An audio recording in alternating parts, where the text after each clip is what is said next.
Brazil സൈനിക മേധാവിയെ പിരിച്ചുവിട്ട് president Lula da Silva. മുൻ president Jair ബോൾസനാരോയുടെ അനുയായികൾ സർക്കാർ കെട്ടിടങ്ങൾ ആക്രമിച്ചതിന്റെ പശ്ചാത്തലത്തിലാണ് നടപടി. പ്രക്ഷോഭം നിയന്ത്രിക്കാൻ സൈനിക മേധാവി ജനറൽ ജൂലിയോ സെഡാർ ഡി അരൂദ ശ്രമിച്ചില്ലെന്ന് ചൂണ്ടിക്കാട്ടിയാണ് നടപടി സ്വീകരിച്ചിരിക്കുന്നത്.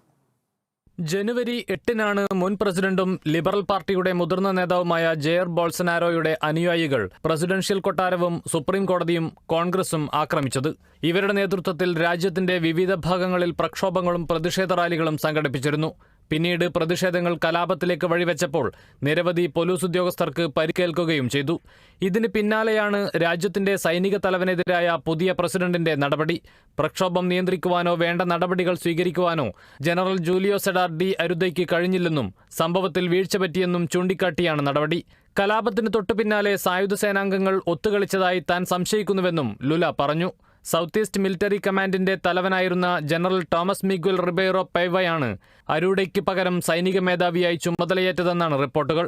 അതേസമയം ജനുവരി 8-ന് രാജ്യത്ത് എന്താണ് സംഭവിച്ചതെന്ന് സുപ്രീം കോടതി അന്വേഷിക്കുകയും അന്വേഷണത്തിൽ ജെയർ ബോൾസനാരോയോട് വിശദീകരണം തേടുകയും ചെയ്തു.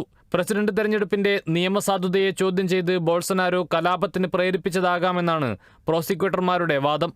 എന്നാൽ പ്രക്ഷോഭത്തിൽ തനിക്ക് പങ്കാളിത്തമോ ഉത്തരവാദിത്വമോ ഇല്ലെന്നാണ് ബോൾസനാരോയുടെ വിശദീകരണം. International desk, Kerala vision news.